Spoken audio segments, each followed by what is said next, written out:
السلام عليكم ورحمة الله وبركاته. اليوم جيتكم إن شاء الله بإذن الله وبنوريكم طريقة البرغل كيف تنعمل إن شاء الله بإذن الله بنال رضاكم. وهذه أول شيء نقبعوا البرغل في المية الدافية، يعني بالنسبة لي يعني درت مقدار كوباية ونص، يعني كوباية ونص كويسة بالنسبة لي خمسة أشخاص. تمام، لأن هذا بصب لما يسخنة شوفوا زي توا باش ننقع فيها لمدة أقل حاجة 15 دقيقة.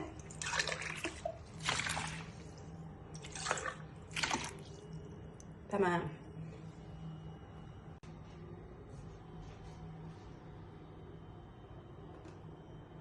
نكملوا معاكم اللي بنكملوا به مع البرغل، يعني يعتبر في جنب البرغل اللي هو جناحات الدجاج. بندير لهم التتبيله بتاعهم. شوفوني شو بندير تواني. اول حاجه ناخذوا ملعقه دقيق زي توا هيك، ايوه نحطوها على الدجاج، وناخذوا خل، ملعقه خل. تمام، وناخذوا فلفل اكحل،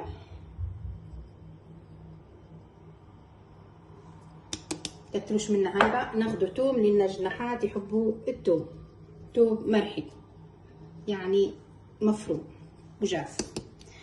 وناخذوا زبادي،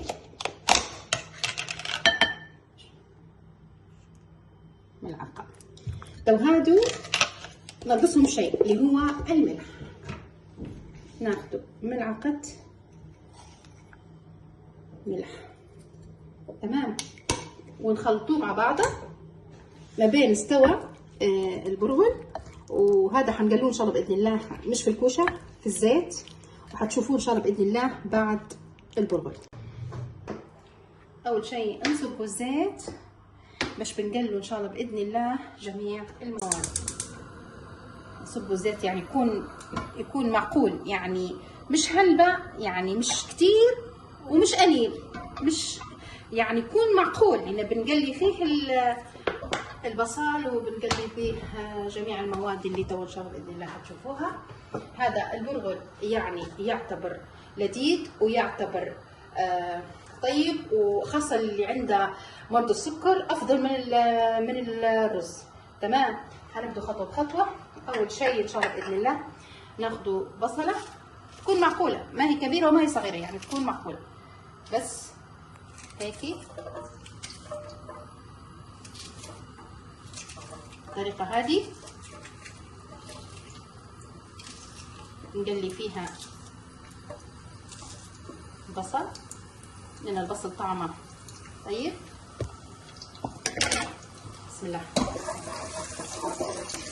نقلب البصل كويس حتى يتحمر. الا يعني بالنسبه للبصل يعني المفروض يكون متحمر قليل، يعني ما بينحرق لان بيدير لنا امراض. فلهذا لازم يكون اقل حاجه يكون يعني يدبل ما ينحرق. بعد ما حطينا البصل هنقلب طماطم مع طماطم اخضر هيك، لازم هيك يعني مو مفروم بس، لان باش يطلع لنا يطلع لازم يكون طماطم الاخضر هيك ما مضروب في الضراب، يعني مو شغل البرغل مضروب في الضراب هيك يقلي مع صمته ريحته الله. تمام، نقلي شوي هيك. هتشوفوا ان شاء الله باذن الله الطريقه كامله. بسم الله.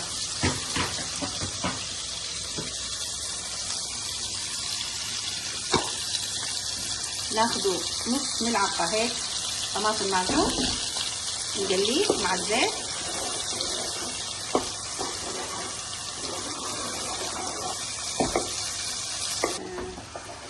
توا شكشكنا الطماطم باش طاب، نحطوا كشيك بابريكا ولا هي فلفل احمر توا هيك، ونصب البرغل. لازم يكون هيك يعني يكون متخلط مع اللي قليناه من قبل حتى ياخذ التتبيله بطريقه نظيفه هيك. شوفوا هذه اهم حاجه، اهم نجاح البرغل. شوفوا نتبلوا البرغل كامل باش ياخذ اللذاذة. زي توا هيك توا البرغل اخذ النكهة واخذ الطعمة اللذيذة. صبوا توا. لاحظوا هذه حتى هي مهمة جدا. أنا لما بصب المية حاولوا يعني ما يكونش المية كتير، يعني شوفوني انتبهوا لي كيف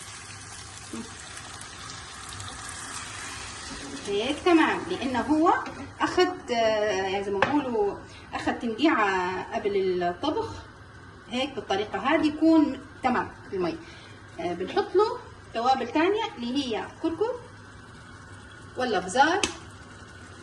ناخذ كشيك ملعقة ملح يعني كل الملح بالنسبة للملح كل حد وشو حاب، يعني مو مفروض انك تكتري ملح ومو مفروض قللي. هون فلفل اكحل. نخلي يطبخ شوي ونهدي عليها النار مثل الرز، وان شاء الله باذن الله حتشوفوا كيف يستوى. ان شاء الله باذن الله حتشوفوا. توا جيناكم باش هو هذا جناح الدجاج يجي حتى في الكوشه، بس انا بنعمله معاكم هنا في الطاوه يعني باش يجي كريسبي ويجي حلو. وعادي جدا انك بامكانك تحطيه في الكوشه يعني بمطلق الحريه، بس حاجه بنقولها لكم ما تكتروش زيت هلبة باش يجينا مشيح، ما يجيناش يعني زيت. نحاول ان هالجناحات راهو سهل طيابهم لنا كانوا في الثلاجه وطيبات. يعني هذا الجزء الثاني يعتبر. بسم الله الرحمن الرحيم. نفتحوا عليها الغاز توا. هذا البرغل معانا بسم الله جاهز. ان شاء الله تشوفوه توا بعد شوي كيف نحطوه. وتوا نبدو معاكم في قلي الدجاج اللي هو جناحات.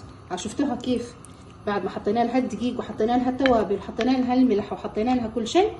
نبدو حبه حبه ان شاء الله باذن الله حتشوفونا. يسخن بس الزيت بالطريقه هذه. بسم الله الرحمن الرحيم.